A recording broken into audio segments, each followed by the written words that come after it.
4 ოქტომბერს დაანონსებული შეკრების ორგანიზატორები ამბობენ, რომ პროცესი, რომელიც შაბათს არის დაგეგმილი, იქნება მშვიდობიანი და საქართველოს მოქალაქეები არ აპირებენ რუსთაველის გამზირზე კანონდარღვევას. პირიქით, მათი მიზანია, რომ სწორედ 4 ოქტომბერს 4 საათზე რუსთაველზე დაიცვან საქართველოს კონსტიტუცია. ისინი ჩვენთან საუბარში მოუწოდებენ კიდევ ერთხელ სამართალდამცველებს, რომ არ დაარღვიონ ადამიანის უფლებები, რადგან ასეთ შემთხვევებს ნოემბერ-დეკემბერში ჰქონდა ადგილი.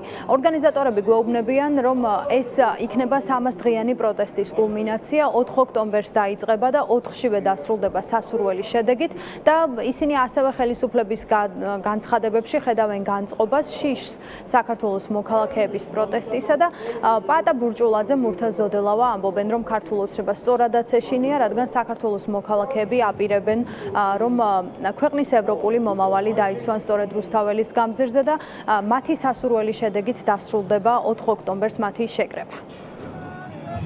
ჩვენ გვაქვს კონსტიტუცია. ამ კონსტიტუციას ჩვენ არ დავარღვევთ. ჩვენ შეგვიძლია რომ გამოვაცხადოთ ის, რომ ეს ქვეყანა გვეკუთვნის ჩვენ თუ არა. ჩვენთან იქნება ეროვნული კრება. ამ კრებაზე ჩვენ დავსვათ საკითხს. ყველას 100,000 ადამიანი მიიღეს მონაწილეობას. დავსვათ საკითხს, გვეკუთვნის თუ არა ჩვენ ეს ქვეყანა.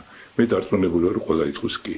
როცა გვეკუთვნის და ჩვენ ავწერთ ხელს და ვიტყვით ეს ქვეყანა ჩვენია და არა იმ ხუნტის, რომელიც არალეგიტიმურად არის ჩვენ მთავრობაში, იმ წუთიდან ხელისუფლება და ძალაუფლება გადმოდის ხალხის ხელში. არ წაუცდეთ ხელი რომელიმე ახალგაზრდაზე და არაფერი არ მიიღონ ისეთ წინააღმდეგობებს. ჩვენ ვიქნებით აბსოლუტურად მშვიდობიანად კონკრეტული გზავნილი ძალოვნების მიმართ. მე ურჩევ, მოუწოდებ მათ, თხოვ, რომ გადაშალონ კონსტიტუცია.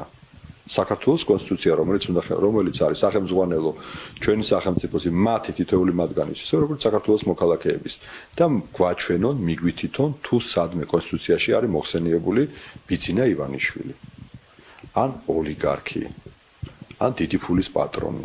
ამიტომ, რადგან ასეც ვერ იპოვიან ნამდვილად, გეუბნებით, შესაბამისად მათი ამოცანა, ვალდებულება, მათ ფიცი დადებული აქვს საქართველოს კონსტიტუციის წინაშე.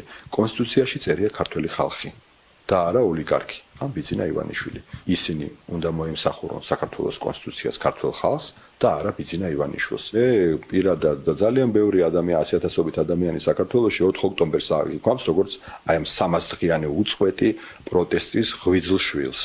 აი ამ 300 დღიანმა ბრძოლამ ქართველი ერის უწყვეტმა პროტესტმა უპრეცედენტო სხვათა შორის შვა სწორედ 4 ოქტომბერი და 4 ოქტომბერი არის ის მიჯნა, როდესაც ივანიშვილი მიდის საქართველოდან.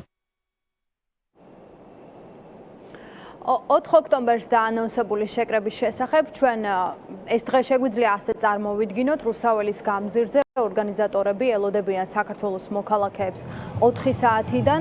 ამბობენ, რომ საკმაოდ ბევრი ადამიანი შეიკრება რუსთაველის გამზირზე, რადგან 300 დღიანმა პროტესტმა აჩვენა, რომ საზოგადოების დიდი უმრავლესობა აკრიტიკებს საქართველოს ხელისუფლების პოლიტიკას.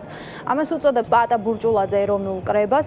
გვეუბნება, რომ სიტყვით გამოსვლებიც იქნება და შესაბამისად ეს მშვიდობიანი პროცესი დათმობისკენ იძულება იქნება ქართული ოცნების, რომელიც დათმობს ხელისუფლებას. თუმცა უფრო კონკრეტულად როგორ განვითარდება მოვლენები, ამის შესახებ ერთი რამ რაც ვიცით არის ის, რომ პროცესი დაანონსებულია, რომ უნდა იყოს მშვიდობიანი კანონდარღვევის გარეშე. თუმცა ქართული ოცნების განწყობებს ჩვენ ვხედავთ მათ განცხადებებში, ისინი ყოველ ჯერზე, როცა ამ თემაზე მედიასთან საუბრობენ, მოუწოდებენ მოქალაქეებს, რომ კანონი დაიცვან, წინააღმდეგ შემთხვევაში სახელმწიფო სათანადო პასუხს გასცემს და წინასწარ შეგვიძლია ვთქვათ, რომ ხელისუფლება იმუქრება მოქალაქეების დაკავებით, თუ კი პროცესი რუსთაველის გამზირზე 4 ოქტომბერს არ მოეწონება ან მისთვის არ იქნება მისაღები.